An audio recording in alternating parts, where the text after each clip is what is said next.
Selamsızlar mı okurlar? Selamsızlar. Tamam. Okurlar, salamımızı başlamaz burun, kılıkka bölüm ayakmasın.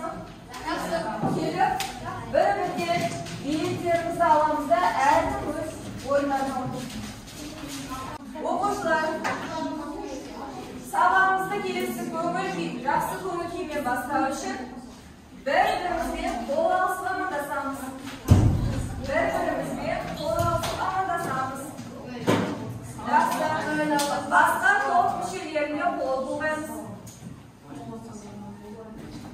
Келесі бүгінгі көңіл күйімізді бас бармақпен көрсетеміз. Қандай көңіл күйіміз? Жақсы ма? Суретте не бейнеленген? Суретте не көріп тұрмыз? Я, ең бірінші адамды көріп тұрмыз ба? Адамға я, бұл адам қандай спортпен айналысатын адам екені көрініп тұр, я?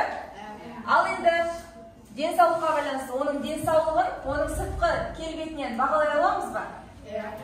Я, қандай деп ойлаймыз? Денсаулығын қалай бағалаймыз? Денсаулығы жақсы адам қоқсы ма, жаман адам қоқсы? Жақсы адам, я? Өйткені ол спортпен айналысады, көңіл күйі тамаша, шыныққан, шымыр адам екені көрініп тұр, я? Жақсы. Келесі бірінші тапсырма бізде тыңдалым. Қазір мәтінді мұқият тыңдаймыз. Ұзақ өмір сүруге және денсаулықты нығайтуға өмір бойы ұмтылу керек. Майлы тамақты аз ішіп, көкөніс пен бидайдың төменгі сұрыптарын пайдаланған маңызды. Жоғары сұрыпты ұннан жасалған нанды, қантты өте аз мөлшерде жеу керек. Адамдар майлы тамақ семіздікке әкеп соғады деп санайды. Қанттың көмірсулары мен құрамында қанты бар сұйықтықтарды аз пайдалану қажет. Мысалы, Кока-кола, Пепси-кола, фастфуд, спорттықтар өте қауіпті. Қуырылған тамақтар, жүрек қан тамырлары ауруына, тіпті қатерлі ісік дертіне әкеп соқтырады. Күніне кем дегенде 400 грамм көкөніс пен жеміс-жидектерді пайдаланған дұрыс. Тағы бір маңызды жайттың бірі қимыл қозғалыс. Негізі көп жүріп тұру керек. Жақсы, түсіндік пе? Иә, мәтінді тыңдадық. Ал енді ұзақ өмір сүрудің қандай құпиясы бар? Спортпен айналысу керек. Иә, бізде мәтінде айтылды ма сол құпиялар? Қандай құпиялар айтылды? Майлы тағамдар. Не деді? Майлы тағамдар адам денсаулығына зиян деді. Қандай тағамдар? Қуырылған тағамдар. Иә, біздің күнделікті ішіп жүретін, өзіміздің газды сусындар, Кока-кола, жейтін чипсы, барлығы зиян, солай ма? Фастфуд. Олар адам денсаулығына зиян құрамында. Келесі, қандай? Ұнның қандай сұрыпты деді? Ұн егер жоғары сұрыпта өте көп мөлшерде болатын болса, ол да адам денсаулығына зиян екен. Тағы не айтылды? Я, қант мөлшерінің көп болуы да адамның денсаулығына зиян. Не үшін? Нені көбейтеді бізде? Я, адамның құрамындағы да қант мөлшерін көбейтіп, диабетке апарады. Және де майлы тағамдар не нәрсеге әкеледі? Қандай ауруға? Жүрек ауруына, әртүрлі ісіктердің пайда болуына әкеледі екен. Өткен сабақта біз сөйлем ішінде қойылатын тыныс белгілері туралы айттық. Сөйлем ішінде қандай тыныс белгілер қолданылады? Үтір, қос нүкте, сосын шақша, олар сөйлемнің ішінде қойылады. Нүктелі үтір дегендер, ал енді бүгінгі тақырыпта бізге сөйлем соңында қойылатын тыныс белгілер олар.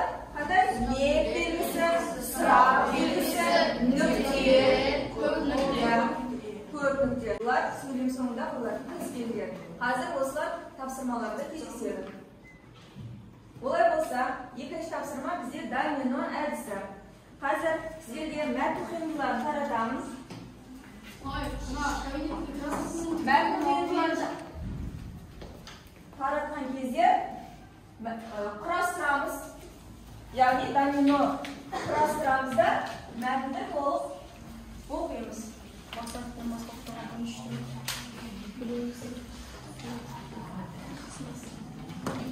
Топтасы, кестесі құрастырамыз. Bizde мәтінде берілген белгілі ғалымдардың пікірлері. Денсаулығында енді. Жақсы, бірінші топ аяқтады. Бірінші топ аяқтады. Тойданғаншылдық пен ештеңе істемеушілік адамды аздырады, денсаулықтан айырады. Қайта ақыл ойдың бір нәрсеге талпынуы өмір бақи тұрмысты нығайтуға бағытталған қайратқа мінгізеді. Бұл кімнің пікірі? Гиппократ. Енді тыныс белгілерге қараңдар. Мәтінге қойылуы тиіс тыныс белгілер. Қойып шығамыз тыныс белгілер. Екінші топ. Ағаке оқы.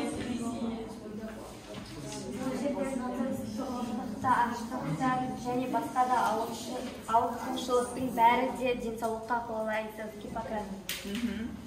Иә. Ойымызды білдіреміз. Айша. Көп тамақ ішіп, қатты тоқ болуға да болмайды. Немесе мүлде тамақ жемейді, денсаулыққа қолайсыз. Дұрыс. Тағам емес, денсаулыққа пайдалы тағамдар. Иә. Не үшін? Себебі тағамдар денсаулыққа өте зиян болады. Пайдалы тағамдар пайдалы. Иә. Тыныс белгілер бар ма? Көп шығамыз. Біз бойынша адам ойын денсаулығы. Егер ойын денсаулығы болса, онда оны сақтамақ керек. Ал егер сақтамаса, онда денсаулық тұру керек. Дұрыс. Жақсы. Тыныс белгілерді қойдық. Дұрыс. Қолдана білдік. Жақсы. Енді ойымызды білдірдік қой. Әр топ бір-бірін бағалап өтсінші қане. Қармақпен бағалап қояды. Ол тапсырмада бізге ұялы телефон қажет. Әр топтан 1-2 ұялы телефон жетеді. Ұялы телефондарымызды шығарамыз. QR-код әдісі. Қазір әр топқа бір-бірден QR-код шығарылған парақша таратылады. Осыны телефон арқылы ашамыз да тапсырмамызды қараймыз. Әр топ өзіне берілген тапсырмасын телефон арқылы ашамыз. Және қағаздың артында тапсырманы берілуі бар.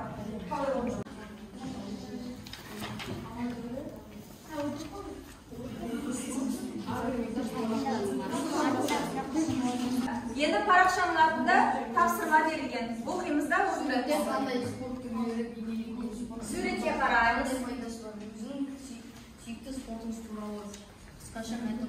Яғни сіздердің суреттеріңіз неге байланысты? Спортқа байланысты. Енді осы қандай спорт түрлері берілген және өзіміздің сүйікті спортымыз туралы шағын мәлімдеп өзіміз дәптерге орындаймыз. Сіздерде неге байланысты? Дұрыс тамақтану, дәрумендерге байланысты. Мұнда не құрымдар деп тұр? Бізде сұхбат құрамыз. Яғни бір-бірімізден анықтаймыз.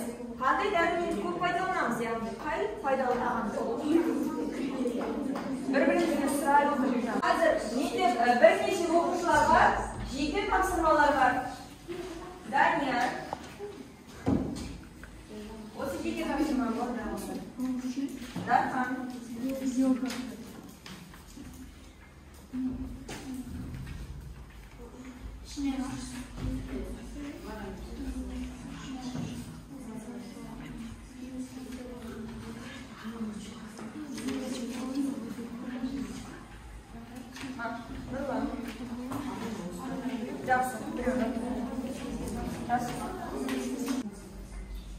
Әркім мәтіндерінде мақал мәтіндер мен тұрақты тіркестерді қолдансын.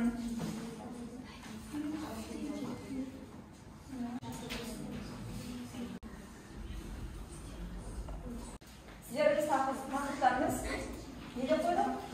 Дұрыс тамақтануға байланысты. Мен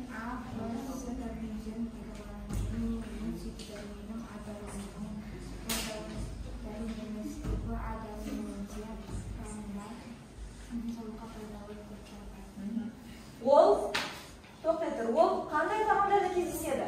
Яғни әр тағамда бізде, мысалы жеміс-жидектерде дәрумендер бар. Жаңағы айтқан дәрумендер қай жеміс-жидектерде бар? Тағамдарда. Иә. Төртінші топ. Оқы. Иә, жауап.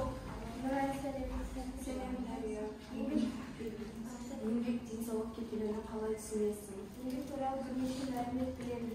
Бәрін жүйелі біздің ата-анамыз өтешін үйренген деді. Бұл еңбек денсаулық кетірі қозғалысқа да жатады. Жақсы, себеп ол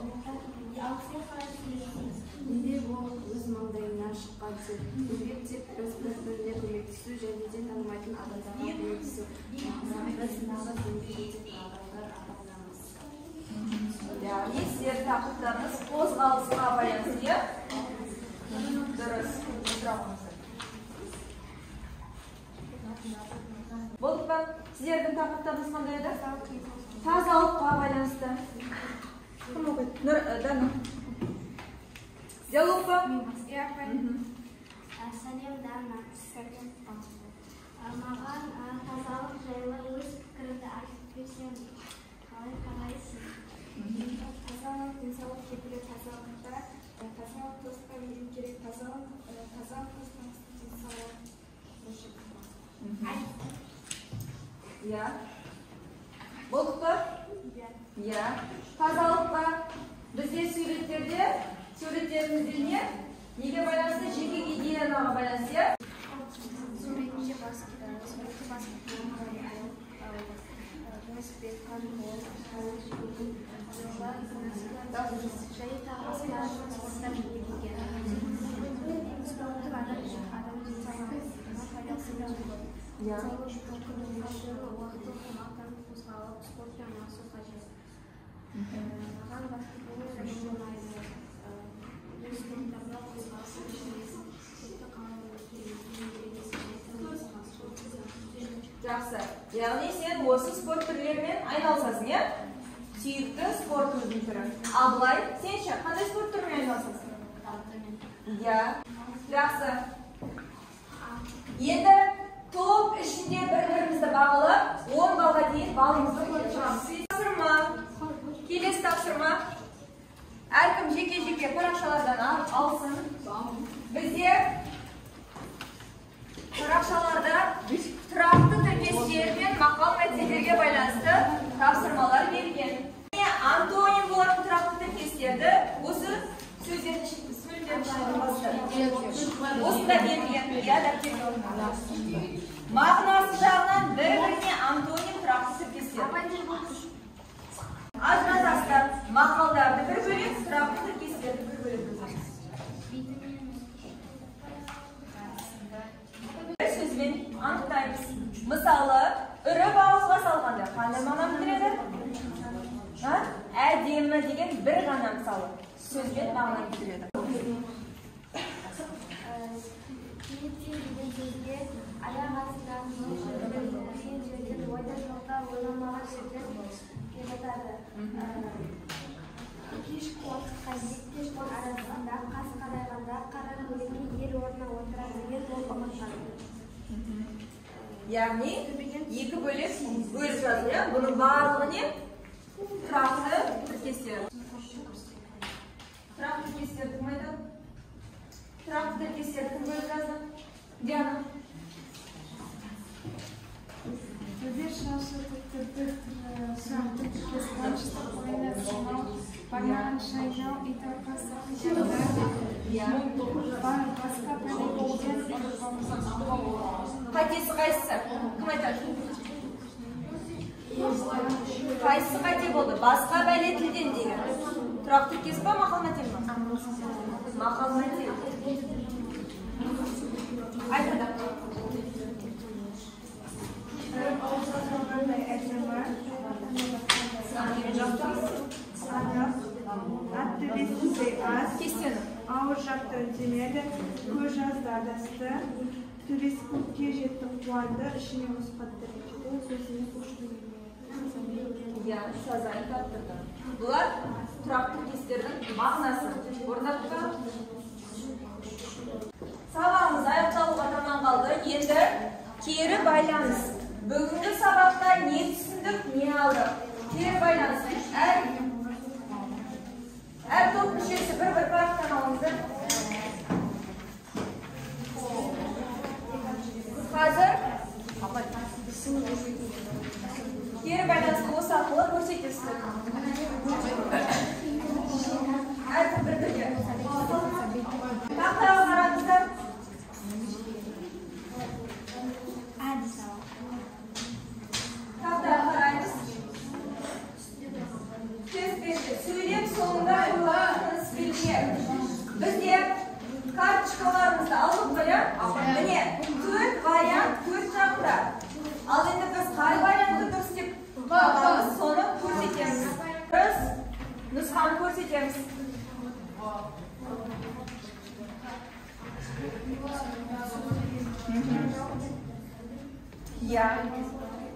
Dürüst. Dürüst. Bарлығы, ya. Dürüst.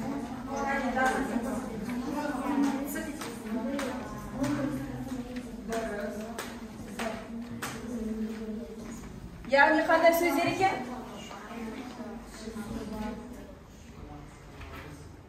Дұрыс. Яғни әртүрлі көңіл күйді білдіретін сөздер сөз эмоционалды сөздер деп аталады, я? Оқушылар, біз жаңа әртүрлі өз-өзімізді бір-бірін бағаладық қой, я? Енді бүгінгі сабақта өз-өзімізді бағалаймыз. Оқушылар, бүгінгі сабағымыз аяқталды.